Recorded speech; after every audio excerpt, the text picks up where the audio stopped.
بسم اللہ الرحمن الرحیم رب اشرح لی صدری ویسر لی امری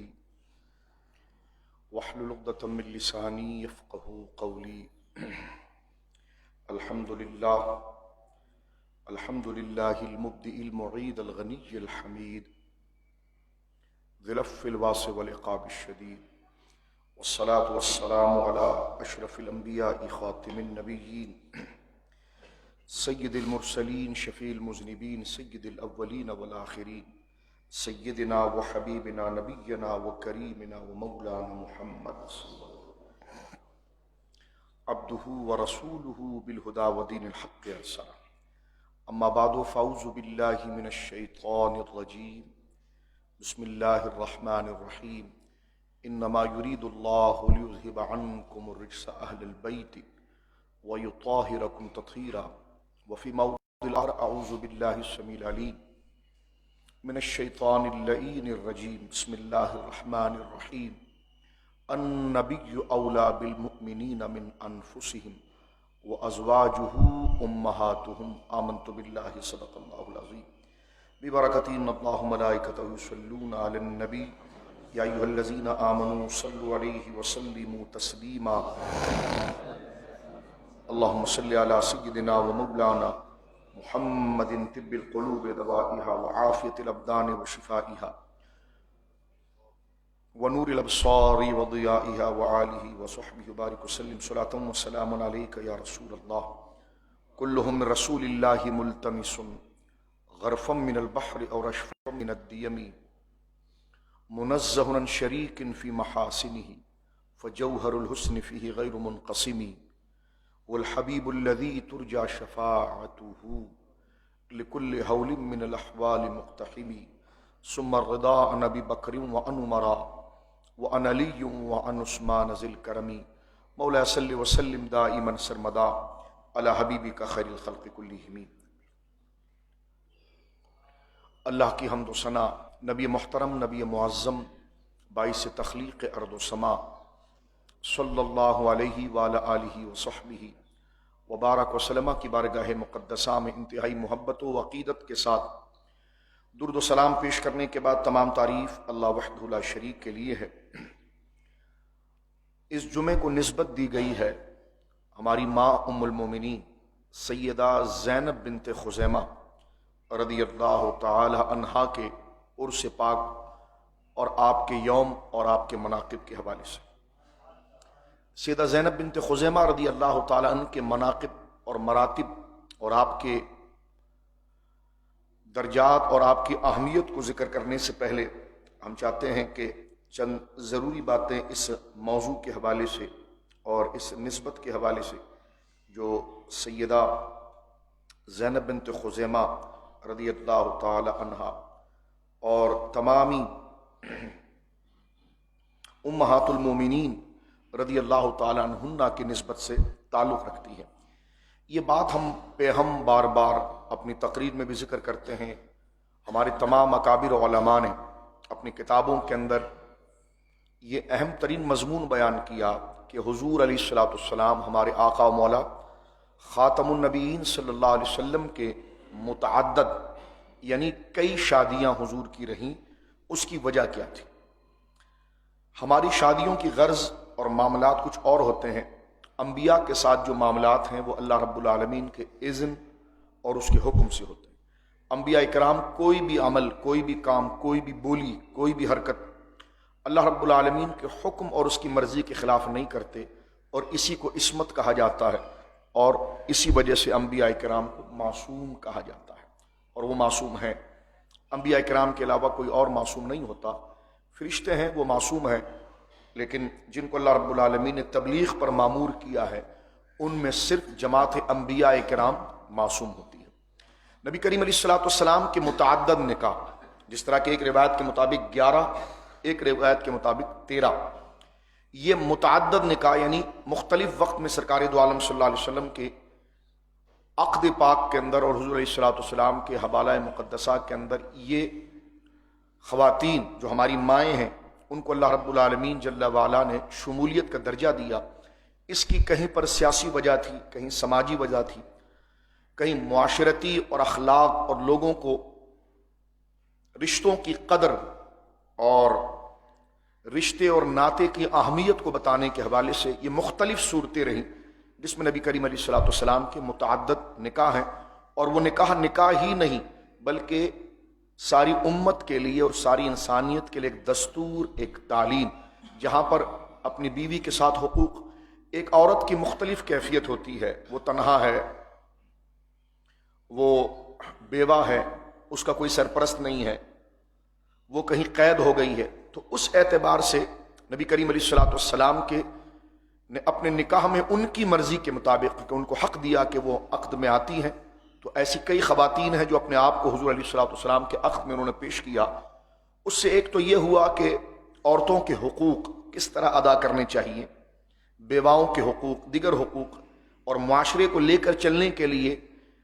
ایک مرد اگر کسی عورت کو سہارا دے سکتا ہے تو اس کے کیا حقوق، اس میں کیا حسن سلوک ہے، یہ سرکار دو عالم صلی اللہ علیہ وسلم کی ان اداؤں سے پتہ چلتا ہے۔ پھر کسی قبیلے میں شادی کرنا ایک عورت کے لیے سب سے بڑی عزت کی بات یہ ہوتی ہے کہ اس کا شوہر عزت دار ہو، معاشرے میں اس کی عزت ہو اور وہ اس کا خیال رکھنے والا ہو۔ تو جناب رسول کریم صلی اللہ علیہ وسلم جن عزت اس معاشرے میں بھی تھی اور ہمیشہ رہے گی، تو ان خواتین نے خود تمام رشتوں کے اوپر حضور علیہ الصلوۃ والسلام کے نکاح کے رشتے کو قبول کیا۔ اور پھر کسی خاندان میں شادی کا ہونا یہ اس خاندان کو عزت دینا ہے، تو سرکار دو عالم صلی اللہ علیہ وسلم نے جس خاندان میں نکاح کیا تو اس خاندان کے دل سے کفر یوں ہی چلا گیا کہ ہمیں نبی پاک صلی اللہ علیہ وسلم نے عزت دی، تو وہ قبیلے کے قبیلے مسلمان ہو گئے۔ تو گویا کہ حضور علیہ الصلوۃ والسلام کی نکاح کی ایک وجہ تبلیغ، اشاعت اسلام، حقوق، اخلاق، عورتوں کے ساتھ مراسم اور تعلقات، یہ تمام چیزیں ہیں۔ خیر اس کی طرف اگر چلیں گے تو بہت لمبا ہو جائے گا، لیکن اس پر ہم نے متعدد گویا کہ تقاریر آپ کے سامنے پیش کی کہ سرکار دو عالم صلی اللہ علیہ وسلم کی متعدد نکاح کی وجہ کیا ہے، اور جو شاطمین اس پر اپنے مغلظات اور اعتراض کرتے ہیں وہ صرف بغض ہے، اس کے علاوہ کچھ بھی نہیں۔ سرکار دو عالم صلی اللہ علیہ وسلم کی زندگی کو پڑھنے والا شخص اس بات کو سمجھ لیتا ہے کہ اگر عورت نے، جانور کیا ہے، ذی روح کیا ہے، ہر ایک کے حقوق اگر اپنے کمال کے ساتھ کسی کی زندگی کے اندر ایک ادائیگی کا بھرپور مظاہرہ رکھتے ہیں تو وہ نبی کریم علیہ الصلوۃ والسلام کے ساتھ۔ میں یہاں پر ہماری ماں سیدہ زینب بنت خزیمہ کا ذکر کرنا چاہتا ہوں، یہ بڑی بابرکت ذات تھی اور ہماری ماں ہیں، سرکار دو عالم صلی اللہ علیہ وسلم عقد میں رہی۔ اس سے پہلے ایک بات آپ کی خدمت میں عرض کرنا چاہتا ہوں کہ سرکار دو عالم صلی اللہ علیہ وسلم کی 11 ازواج، ایک روایت کے مطابق کہ جس میں سرکار دو عالم صلی اللہ علیہ وسلم کی 11 ازواج ہیں، جس میں سے 6 جو ہیں وہ قبیلہ قریش سے تھی، یعنی سرکار علیہ الصلوۃ والسلام جس قبیلے سے ہیں 6 حضور علیہ الصلوۃ والسلام کے قبیلہ قریش سے تھیں، 4 قریش قبیلے سے نہیں تھی لیکن عربیہ تھی، عرب تھی 10، اور ایک حضور علیہ الصلوۃ والسلام کی زوجہ محترمہ جو اسرائیلی تھی، یعنی بنی اسرائیل سے تھی، وہ یعنی پہلے قبیلہ یہود سے تھی اور پھر سرکار علیہ الصلوۃ والسلام کے عقد پاک میں تشریف لا کر وہ سرکار کے حوالہ عقد کے اندر آئی، تو یہ 11 ازواج مطہرہ۔ ایک سیدہ ریحانہ رضی اللہ تعالیٰ عنہ، ان کا بھی ذکر مبارک آتا ہے۔ اور پھر سرکار علیہ الصلوۃ والسلام کے پاس مصر کے بادشاہ نے اسکندریہ سے سرکار دو عالم صلی اللہ علیہ وسلم نے جب ان کو ایمان اور اسلام کا پیغام بھیجا تو اس نے اسلام تو قبول نہیں کیا، لیکن اس نے حضور علیہ الصلوۃ والسلام کی خدمت میں کثیر مال، سونے، جواہرات، کپڑے تحفے کے طور پر حضور کی بارگاہ میں گویا کہ روانہ کیے، اور 2 خواتین یعنی جو باندیوں کا رواج تھا، 2 سگی بہنوں کو حضور علیہ الصلوۃ والسلام کے گویا کہ نکاح سرکار علیہ الصلوۃ والسلام کے لیے تحفے کے طور پر بیان کیا، ایک سیدہ ماریہ قطبیہ اور ایک ان کی بہن سیرین۔ یہ 2 خواتین حضور علیہ الصلوۃ والسلام کے پاس آئی، اور باندیوں کے حقوق کے حوالے سے یہ عمل سرکار دو عالم صلی اللہ علیہ وسلم کی سیرت مبارکہ سے ملتا ہے۔ سیدہ ماریہ قبطیہ مصری تھی، مصر سے تھی، ان کی بہن سیرین، ان کا نکاح ان کو کسی اور کے گویا کہ غلامی میں دیا گیا، اور سیدہ ماریہ حضور علیہ الصلوۃ والسلام کی غلامی میں آئی، اور سرکار دو عالم صلی اللہ علیہ وسلم کے شہزادے حضرت سیدنا ابراہیم رضی اللہ تعالیٰ عنہ وہ انہی کے صدف اقدس سے پیدا ہوئے، اور جیسے یہ پیدا ہوئے شریعت کا ایک مسئلہ ظاہر ہوا، سرکار نے مسکرا کر فرمایا میرے بیٹے ابراہیم نے اپنی ماں کو آزاد کر دیا۔ یعنی باندی اگر رکھی جائے، باندی کے پورے ایک حکم ہے کہ شرعی جہاد ہو، اور شرعی جہاد کے اندر دشمنان اسلام کی عورتیں اور مرد جو گرفتار ہو کر آتے ہیں تو مردوں کو غلام کہا جاتا ہے، عورتوں کو باندی کہا جاتا ہے، لیکن باندی کا حکم جو ہے وہ ایک اعتبار سے بیوی کا ہوتا ہے، یعنی اس کے بدن سے استفادہ کرنے کی آقا کو اجازت ہوتی ہے۔ لیکن اگر وہ خاتون جو باندی تھی اور وہ اس کے بچے کی ماں بن گئی، تو جیسی بچے کی ماں بنے گی اور بچہ پیدا ہوگا تو وہ عورت خود بخود آزاد ہو جائے گی، خود بخود وہ آزاد ہو جائے گی۔ اور یہ حکم سرکار دو عالم صلی اللہ علیہ وسلم کی سیدہ ماریہ قبطیہ رضی اللہ تعالیٰ عنہ کے صدف اقدس سے جب حضور علیہ السلام کے شہزادے حضرت ابراہیم رضی اللہ تعالیٰ عنہ پیدا ہوئے اور وہ 12 مہینے یا 18 مہینے تک وہ حیات رہے اور ان کے بعد انہوں نے وصال فرمایا، سرکار علیہ السلام اس پر بہت زیادہ رنجیدہ ہوئے اور سرکار کی آنکھوں سے بہت زیادہ آنسو جاری ہوئے، اور سرکار علیہ السلام نے فرمایا میں کچھ نہیں کہتا، لیکن یہ جو میری آنکھ سے آنسو جاری ہو گئے یہ وہ دل کے جذبات ہے جس کا اظہار انسان کرتا ہے۔ آپ کو جنت البقیع کے اندر تدفین کی گئی۔ تو یہ گویا کہ 13 برتی ہیں، 11 ازواج مطہرات جس کی تفصیل میں نے آپ کو بتائی، اور ایک سیدہ ریحانہ اور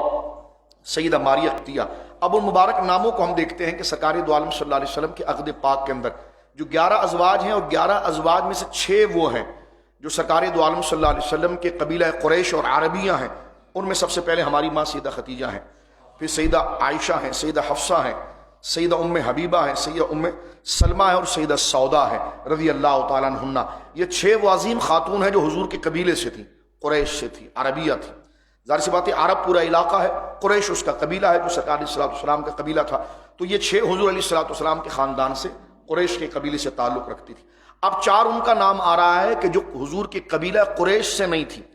حضور کی برادری سے نہیں تھی، لیکن تھی عربیہ۔ اس میں سیدہ زینب بنت جحش رضی اللہ عنہ، سیدہ میمونہ، سیدہ زینب بنت خزیمہ، سیدہ جویریہ رضی اللہ تعالیٰ عنہن۔ یہ ہماری 4 مائیں وہ ہیں جو تھی عربی لیکن وہ قریش سے نہیں تھی، یعنی قریش کے قبیلے سے نہیں تھی۔ مختلف قریش کے جو اور قبائل اور برادری ہیں، ان عرب کے جو اور قبیلے اور برادری ہیں ان سے آپ کا تعلق تھا۔ اور ایک ہماری ماں جو غیر عربیہ تھی، بنو اسرائیل سے تھی، وہ سیدہ صفیہ بنت حوی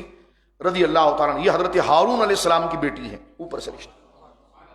اور یہ سرکار دو عالم صلی اللہ علیہ وسلم کے عقد پاک کے اندر آئیں۔ تو یہ 11 ازواج مطہرات جن کی تفصیل میں نے آپ کے سامنے پیش کی، 6 عربیہ قریشیہ ہیں، 4 غیر قریشی عربیہ ہیں، اور ایک بنو اسرائیل سے ہیں سیدہ صفیہ بنت حوی۔ قرآن مجید فرقان حمید نے سرکار دو عالم صلی اللہ علیہ وسلم کے گھر کی شان کو بیان کرتے ہوئے اہل بیت کے لفظ سے یاد کیا، اور سورہ احزاب میں اللہ رب العالمین نے 22ویں پارے کی ابتدا میں ہی اللہ رب العالمین جل وعلا نے اہل بیت کی شان اور عظمت کو بیان کرتے ہوئے ارشاد فرمایا کہ انما یرید اللہ لیذھب عنکم الرجس اہل البیت ویطہرکم تطہیرا، کہ بے شک اللہ رب العالمین یہی چاہتا ہے کہ اے نبی کے گھر والوں تم سے ہر قسم کی ناپاکی اور نجاست اور گندگی کو اللہ دور کر دے، ویطہرکم تطہیرا، جس طرح میرا نبی پوری انسانیت کے لیے ایک ماڈل اور نمونہ ہے، اس طرح نبی کے گھر والوں کو بھی اللہ رب العالمین صاف ستھرا اخلاق کے ساتھ کر کے تمام برادریوں کے لیے، تمام رشتوں کے لیے اللہ رب العالمین ایک عمل کا نمونہ بنا دے۔ اہل سنت و جماعت کا یہ نظریہ ہے کہ اہل بیت کے اندر حضور علیہ السلام کے سارے رشتہ دار جن کو اللہ نے ایمان کے زیور سے آراستہ کیا ہے وہ تمام داخل ہیں۔ قرآن نے سورہ احزاب میں جہاں اس بات کو ذکر کیا ہے، اس سے مراد حضور کی ازواج ہیں، کیونکہ اوپر سے پورا ذکر جو ہے وہ سرکار علیہ السلام کی ازواج مطہرات سے ہوا۔ سرکار دو عالم صلی اللہ علیہ وسلم کے چچزاد جتنے ہیں جن کو اللہ رب العالمین نے ایمان کی دولت عطا فرمائی، وہ سارے اہل بیت۔ اہل بیت کا معنی اہل خانہ، فیملی کے ممبر، تو اس میں چچزاد بھی آ جاتے ہیں، ماموزاد بھی آ جاتے ہیں، پھوپھیزاد بھی آ جاتے ہیں، پھر اپنے سگے بچے بھی آ جاتے ہیں، تو بیویاں تو ضرور آ جاتی ہیں جن سے رشتہ۔ تو اہل سنت و جماعت سرکار دو عالم صلی اللہ علیہ وسلم کے وہ تمام رشتہ دار جنہوں نے سرکار دو عالم صلی اللہ علیہ وسلم کی زیارت کی اور سرکار پر ایمان لے کر آئے، وہ تمام اہل بیت میں، یعنی حضرت مولا مرتضیٰ رضی اللہ تعالیٰ ہیں تو 4 بھائی، لیکن آپ کے 3 بھائی جناب سیدنا عقیل، سیدنا جعفر اور حضرت مولا علی، یہ تینوں سرکار کے چچا حضرت عباس، حضرت حمزہ اور ان کی اولادیں، اسی طرح حضور علیہ السلام کی ساری بیٹیاں چاروں یہ اہل بیت کے اندر شامل ہیں، اور سرکار دو عالم صلی اللہ علیہ وسلم کی بیٹیوں کی اولاد، سیدہ زینب کی جو اولاد تھی جو سرکار علیہ السلام کی بڑی شہزادی ہیں، اور سیدہ فاطمہ الزہرا کی اولاد، 5 اولاد، امام حسن، امام حسین، حضرت امام محسن، حضرت زینب اور حضرت ام کلثوم، یہ سارے اہل بیت کے اندر ہیں، اور ازواج مطہرات بھی اہل بیت کے اندر۔ بعض لوگوں کا یہ خیال ہوتا ہے، وہ اس پر بڑے چیخ و پکار کرتے ہیں کہ نہیں، صرف پنجتن پاک اہل بیت میں سے ہیں، اس کے علاوہ ازواج مطہرات کو اہل بیت میں شمار نہیں کیا جاتا۔ تو اس مسئلے کو جذباتیت اور مناظرے سے نہ دیکھا جائے اور گالی گلوچ میں نہ لکھا جائے، قرآن کریم سے آپ غور کیجئے۔ اب آپ دیکھیے کہ اہل بیت کا ایک آسان سا معنی ہوتا ہے اہل خانہ، اردو میں ہم کہتے ہیں اہل خانہ۔ اگر آپ کوئی بندہ جو یہ کہے کہ بیویاں اہل بیت میں نہیں ہیں، تو میں نے کہا ذرا جرت کیجئے مولانا صاحب، آغا صاحب جرت کیجئے اور اپنی بیوی سے کہیے کہ تم میری اہل خانہ نہیں ہو، پھر آپ کو دال آٹے کا بھاؤ پتہ چل جائے گا۔ یعنی اگر کوئی آغا صاحب، ذاکر صاحب، بزرگ مولانا کوئی بھی ہو، وہ اگر اپنی بیگم سے یہ کہیں کہ تم میرے اہل خانہ نہیں ہو، تو بیگم پھر کیا کرے گی؟ تم میری اہل خانہ میں سے نہیں ہو، تو بیوی اس کو بتا دے گی کہ اہل خانہ میں ہوں کہ نہیں ہوں۔ تو جب آپ سب کی بیویاں اہل خانہ میں سے، اور اہل خانہ کو یہ اہل بیت کہتے ہیں، تو سرکار دو عالم صلی اللہ علیہ وسلم کی جو اہل خانہ ازواج ہیں وہ حضور کے اہل بیت میں کیوں نہیں ہو سکتی؟ تو ایک آسان سا ترجمہ، لیکن قرآن مجید فرقان حمید، میں نے ایک جلدی سے بات کرنے کے لیے بات آپ کے سامنے عرض کی۔ قرآن مجید نے کے اندر کئی واقعات ایسے ہیں کہ جس میں یہ لفظ باقاعدہ طور پر انبیاء کرام کی بیویوں کے لیے بولا گیا، یعنی سورہ احزاب میں تو واقعتاً یہ بات ذکر کی گئی ہے، جس طرح ہم نے عرض کیا کہ پنجتن پاک اس میں شامل ہیں، سرکار علیہ الصلوۃ والسلام کے چچزاد اس میں شامل ہیں، سرکار کی ساری بیٹیاں اس میں شامل ہیں، اور بدرجہ اولا سرکار دو عالم صلی اللہ علیہ وسلم کے ازواج شامل ہیں۔ اہل بیت کا معنی ہوتا ہے اہل خانہ۔ یہ کیسے ہو سکتا ہے کہ اہل خانہ میں اولاد تو آ جائے، بیویاں نہ؟ تو یہ تو بالکل تعجب سے ہٹ کر بات ہے کہ انما یرید اللہ لیذبانکم الرجس میں صرف سیدہ زہرا پاک کو مراد لیا جائے اور حسنین کو مراد لیا جائے، حضرت مولا کی وہ اولاد جو حضرت سیدہ گویا کہ زہرا سے ان کو مراد لیے، وہ اہل بیت۔ ہم سادہ سے سوال کرتے ہیں، مجھے یہ بتائیے کہ حضرت امام کی زوجہ محترمہ سیدہ شہر بانو جو حضرت امام زین العابدین کی امی، یہ حضرت امام حسین کے اہل بیت ہیں کہ نہیں؟ سیدہ شہر بانو جو آپ کی بیوی ہے امام حسین کی، وہ امام حسین کے اہل بیت ہیں کہ نہیں؟ اگر یہ نہ کہیں تو پھنستے ہیں، اور ہاں کہیں تو بیوی اہل بیت میں آ جاتی ہے۔ تو یہی بات ہم جھگڑے کے لیے نہیں کہہ رہے، واضح کہہ رہے ہیں کہ جتنا دائرہ اہل ایمان رشتہ داروں کا ایک بندے کا ہوتا ہے، وہ تمام اس کے لیے، سیدہ زینب بنت خزیمہ کے لیے، سیدہ ختیجہ کے لیے، سرکار کی تمام ازواج کے لیے ہے۔ اب میں آپ کے سامنے قرآن کریم کی آیت سورہ ہود سے پڑھتا ہوں۔ دیکھیے، حضرت ابراہیم علیہ السلام کی عمر شریف 120 سال ہو گئی تھی۔ وقت ہمارا کیونکہ ختم ہو رہا ہے تو میں جلدی سے بس اسی آیت سے عرض کرنا چاہتا ہوں۔ حضرت ابراہیم علیہ السلام کی عمر 120 سال ہو گئی، اور آپ کی زوجہ محترمہ سیدہ سارہ رضی اللہ تعالیٰ عنہ، کیونکہ حضرت ابراہیم علیہ السلام کی دو بیویاں تھیں، ایک سیدہ جویریہ، حضرت سیدہ ہاجرہ۔ سیدہ ہاجرہ جو ہے وہ مصر کے بادشاہ کی بیٹی تھی جو آپ کے عقد پاک میں آئی، لیکن ان سے پہلے حضرت ہاجرہ کے نکاح میں آنے سے پہلے حضرت ابراہیم علیہ نبی علیہ الصلوۃ والسلام کی زوجہ محترمہ سیدہ سارہ تھی۔ سیدہ سارہ کی عمر 80 سال سے اوپر ہو گئی تھی، لیکن گھر میں نہ بچی تھی نہ بچہ تھا، اولاد نہیں تھی، اور حضرت ابراہیم علیہ السلام کی عمر 120 سال تھی۔ حضرت ابراہیم علیہ السلام نے جب اللہ کی راہ میں بہت زیادہ قربانیاں دی تو اللہ نے پھر بشارت یہ دی کہ فرشتوں کو بھیجا حضرت ابراہیم علیہ السلام کے پاس، اور فرشتوں نے آ کر حضرت ابراہیم علیہ السلام کو اس عمر کے اندر اولاد کی بشارت دی۔ اور قرآن کریم سورہ ہود میں اس بات کو، اب جھگڑے کی کیا ضرورت ہے، قرآن اس بات کو ذکر کرتا ہے۔ قرآن کریم سورہ ہود کے اندر آیت نمبر 71 میں اس بات کو ذکر کرتا ہے، وَأَتُوا قَائِمَةٌ، اور ابراہیم علیہ السلام کی بیوی سیدہ سارہ کھڑی ہوئی تھی جب فرشتے بشارت دے رہے تھے حضرت ابراہیم کو کہ ابراہیم تم بے فکر ہو جاؤ، تمہارے گھر بیٹا پیدا ہوگا۔ تو قرآن یہ کہتا ہے وَامْرَأَتُ قَائِمَةٌ، حضرت ابراہیم علیہ السلام کی بیوی کھڑی تھی، فَضَحِكَتْ، تو وہ ہنس پڑی اس بات پر کہ میری تو عمر نکل گئی ہے اور میرا شوہر بالکل گویا کہ 120 سال کی عمر کے اس عمر میں پہنچ گئے، اور میں خود گویا کہ بوڑھی ہو چکی ہوں، تو اس میں اولاد کیسی ہو سکتی ہے؟ تو فرشتے جو بات کر رہے تھے نا حضرت ابراہیم سے، اس بات کو سیدہ سارہ نے سنا، یہ حضرت ابراہیم نے انہیں بتایا، تو فضحکت، وہ ہنسنے لگی، مسکرائی کہ یہ کیسے ہو سکتا ہے۔ فبشرناہ باسحاق ومن وراء اسحاق یعقوب، اللہ نے فرمایا کہ سارہ پریشان نہ ہو، تمہارے بطن سے اسحاق پیدا ہوگا، اور اسحاق کے ذریعے یعقوب پیدا ہوگا۔ تم ایک بیٹے کی بات کرتے ہو، ہم تم سے پوری بنی اسرائیل کو چلائیں گے، یعنی تم سے اسحاق پیدا ہوگا، اسحاق سے یعقوب پیدا ہوگا، یعقوب سے یوسف پیدا ہوگا۔ اسی یوسف سے پھر موسیٰ پیدا ہوگا، پھر وہاں سے داؤد ہوں گے، پھر سلیمان ہوں گے، پھر یہ سلسلہ آگے چلے گا۔ اب یہ قرآن کریم ذکر کرتا ہے وامرأۃ، جب سنا نا کہ میں تو 80 سال سے زیادہ کی عمر والی ہو گئی ہوں اور میرا شوہر 120 سال، اس عمر میں بچے کہاں ہوتے ہیں؟ تو فرمایا وامرأۃ قائمۃ، قرآن مجید کتنا پیارا کلام کرتا ہے، فرمایا ان کی بیوی دروازے پر کھڑی تھی، فضحکت، اور مسکرانے لگی، فبشرناہا باسحاق، ہم نے بشارت دی سارہ کو اور ابراہیم کو کہ اسحاق پیدا ہوں گے، ومن وراء اسحاق یعقوب، اور اسحاق کے پیچھے یعقوب پیدا ہوں گے، یعنی اسحاق کے بیٹے۔ قالت، تو اس وقت حضرت سیدہ سارہ نے یہ بات کی، یا ویلتا، ہائے یہ کیسے ہو سکتا ہے، الیدو، کیا مجھ سے بچے پیدا ہوں گے، وانا عجوز، میں تو بوڑھی ہوں، وہذا بعلی شیخا، اور میرا یہ بعل، میرا شوہر، یہ تو خود بوڑھے ہو چکے ہیں، یہ کیسے ہو سکتا ہے کہ قالت یا ویلتا، کہنے لگی ہائے یہ عجیب تعجب کی بات ہے، الیدو، کیا مجھ سے بچے پیدا ہوں گے، وانا عجوز، میں تو بوڑھی ہوں، وہذا بعلی، اور میرا یہ شوہر، شیخا، یہ تو خود بوڑھے ہو چکے ہیں، ان ھذا لشیء عجیب، مسکرا کر کہنے لگی یہ تو بڑی عجیب سی بات ہے۔ اللہ رب العالمین نے آگے بیان فرمایا، اب اہل بیت کے لفظ کو ذہن میں رکھیں، اب اللہ کیسے مخاطب کرتا، قالو، فرشتوں کے ذریعے کلام ہو رہا ہے، فرشتوں نے کہا، قالو، فرشتے بولے، اتعجبین من امر اللہ، اے سارہ کہ تم اللہ کے حکم اور اللہ کی قدرت پر تعجب کرتی ہو، رحمت اللہ وبرکاتہ علیکم اہل البیت۔ اب یہ بات جو ہے، بیٹے تو تھے نہیں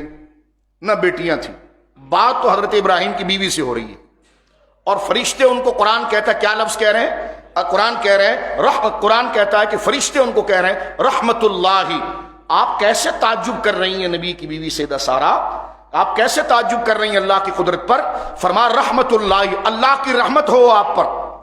وبرکاتہ، اور اس کی برکت ہو آپ پر، علیکم، آپ پر، اہل البیت، اے نبی کی بیوی۔ آپ دیکھیں سورہ ہود نے مصر کو قصہ کھول دیا، اہل بیت سے مراد بیویاں نہیں ہیں، تو یا اہل بیت کہہ کر قرآن خطاب کس سے کر رہا ہے، بچے تو تھے نہیں اس وقت، اور یہ بات حضرت ابراہیم نے بھی نہیں کی، یہ بات تو کی سیدہ سارہ نے، اور سیدہ سارہ خود حضرت ابراہیم کی بیوی ہیں، تو قرآن جن کو اہل بیت کہہ رہا ہے، بالکل نہ بھی عربی کی ڈکشنری دیکھنے کی ضرورت ہے، نہ ادھر ادھر جا کر کوئی لمبی چڑی تاریخ دیکھنے کی ضرورت ہے، قرآن نے واضح کہہ دیا کہ قرآن اللہ رب العالمین اہل بیت کہہ کر یہاں پر جس کو خطاب کر رہا ہے وہ نبی کی بیوی ہیں، تو جب سیدہ سارہ حضرت ابراہیم کی بیوی ہو کر اہل بیت کے اندر ہے، تو حضرت عائشہ پاک اور تمام ازواج مطہرات، نبی مکرم خاتم النبیین سید الانبیاء کی بیوی ہو کر اہل بیت میں کیوں نہیں ہو سکتی؟ بس مختصراً یہ میرے دوستو بزرگوں، کیونکہ یہ صرف ایک معنی آپ کے سامنے واضح کرنا تھا، لوگ اہل بیت کے بارے میں بھول جاتے ہیں، یاد نہیں رکھتے۔ اب میں آگے چلتا ہوں۔ سیدہ زینب بنت خزیمہ، ہماری ماؤں میں سے دو ہماری مائیں زینب کے نام سے، زینب نام کی کئی برگزیدہ خاتون گزری ہیں، سرکار کی اپنی بڑی بیٹی کا نام زینب ہے، مولا علی کی خود بیٹی کا نام زینب ہے، یہ الگ الگ فرق یاد رکھیے۔ سیدہ فاطمہ کی بیٹی زینب تھی لیکن وہ حضور کی نواسی تھی، حضور کی اپنی بڑی بیٹی سیدہ زینب تھی، ان کے بعد سیدہ رقیہ، پھر سیدہ ام کلثوم، پھر سیدہ زہرا پاک رضی اللہ تعالیٰ عنہا، تو زینب نامی کئی برگزیدہ خاتون گزری ہیں،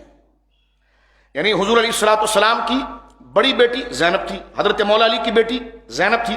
اور سرکار دو عالم کی دو ازواج یعنی حضور کی دو بیویاں، ہماری دو مائیں زینب کے نام سے تھی، ایک زینب بنت خزیمہ، ایک زینب بنت جہش۔ دونوں میں تھوڑا سا فرق کر دیتا ہوں جلدی سے۔ زینب بنت جہش یہ حضور علیہ الصلوۃ والسلام کی پھوپھی کی بیٹی ہیں، سرکار دو عالم صلی اللہ علیہ وسلم کی پھوپھی اور حضرت سیدنا عبد المطلب کی بیٹی امیمہ بنت عبد المطلب، یہ ماں ہے حضرت سیدہ زینب بنت جہش کی، ان کے بھائی عبداللہ بن جہش، یہ عبداللہ بن جہش وہی ہے جو احد میں شہید ہوئے تھے اور جنہوں نے اپنی شہادت خود مانگی تھی۔ کل جنگ شروع ہونی تھی تو یہی وہ برگزیدہ صحابی جنہوں نے دعا کی تھی کہ یا اللہ کل میرے سامنے ایک مضبوط کافر آئے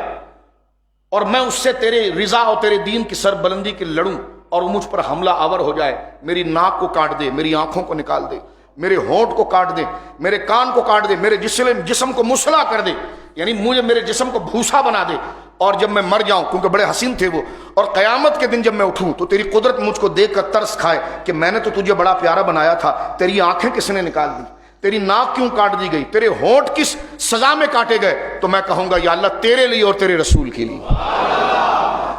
تو یہ ہے وہ صحابی حضرت عبداللہ بن جہش جو بھائی ہیں حضرت زینب بنت جہش کے, اور یہ ہماری ماں ہے, اور یہی وہ عظیم خاتون ہیں جن کے لیے قرآن میں ما کان محمد ابا احد من رجالکم, یہ جو آیت اتری ہے حضرت زید بن حارثہ کے حوالے سے, کیونکہ آپ پہلے زید بن حارثہ کے نکاح میں تھی اور پھر ان کے بعد ان سے نکلنے کے بعد سرکار دو عالم صلی اللہ علیہ وسلم کے نکاح پاک میں آئی. تو یہ جو قرآن میں پورے سورہ احزاب کے اندر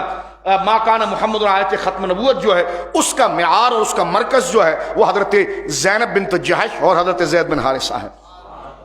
ایک تو یہ میں نے واضح کر دیا کہیں آپ کو کنفیوژن نہ لگ جائے. اسی طرح ہماری دوسری ماں زینب بنت خزیمہ, زینب بنت خزیمہ رضی اللہ تعالی عنہا,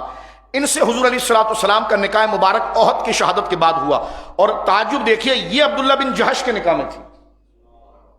یہ حضرت عبداللہ بن جہش کے نکاح میں تھی. جب حضرت عبداللہ بن جہش احد میں شہید ہو گئے تو سرکار دو عالم نے ان کو اختیار دیا کہ تم چاہو تو اپنی زندگی ایسی گزار لو, اگر تم چاہو تو میں اس مہر کے عوض تمہیں اپنے نکاح میں لیتا ہوں. تو ان کے لیے خوش نصیبی کا مقام کیا تھا, انہوں نے اپنے آپ کو حضور علیہ الصلوۃ والسلام کے نکاح میں پیش کر دیا. یہ سرکار کریم علیہ الصلوۃ والسلام کے عقد پاک کے اندر حضرت زینب بنت خزیمہ تشریف لائی, 8 مہینہ حضور کے نکاح میں رہی, 8 مہینہ حضور کے نکاح میں رہی ہیں اور آپ نے وصال فرمایا. سرکار کے, یہ بھی ایک تاریخی واقعہ جو سیرت کے حوالے سے سمجھنے کے لائق ہے, سرکار علیہ الصلوۃ والسلام کی حیات ظاہری میں 2 خواتین نے حضور کی حیات ظاہری میں انتقال کیا ہے, ایک سیدہ خدیجہ اور ایک سیدہ زینب بنت خزیمہ. باقی تمام ازواج نے حضور کے وصال کے بعد انتقال کیا. حضور نے خود حضرت زینب بنت خزیمہ کا جنازہ پڑھایا, حضرت خدیجہ کو تو نہیں پڑھایا, اس لیے کہ حضرت خدیجہ کا جب انتقال ہوا تھا اس وقت جنازہ مشروع ہی نہیں ہوا تھا. شریعت مطہرہ کی تاریخ کے اندر جنازہ باقاعدہ طور پر نماز کی صورت میں رائج ہونا, جب ہماری ماں سیدہ خدیجہ انتقال کر گئی اور آپ کا وصال ہوا تو آپ کا جنازہ نہیں ہوا, کیونکہ اس وقت جنازہ رائج ہی نہیں ہوا, شریعت مطہرہ میں یہ چیز شامل ہی نہیں. آپ کو اسی طرح غسل مبارک دے کر اور آپ کو کفن دے کر آپ کو جنت المالا شریف مکہ کے اندر آپ کی تدفین کر دی گئی. لیکن سیدہ زینب بنت خزیمہ یہ عظیم ہستی ہے کہ یہ حضور کے عقد پاک کے اندر بھی آئی ہے اور ان حضور کے عقد میں 8 مہینہ رہنے کا شرف انہوں نے پایا, اور ان کا جنازہ بھی حضور نے خود پڑھایا. اور یہ جنت البقیع شریف کے اندر سیدہ زہرا پاک کے دربار مقدسات سے آپ تھوڑا آگے چلتے ہیں, چڑھائی آتی ہے تو لائن سے یہاں پر 9 ازواج مطہرات آرام فرما رہی ہیں, اس میں ایک حضرت زینب بنت خزیمہ.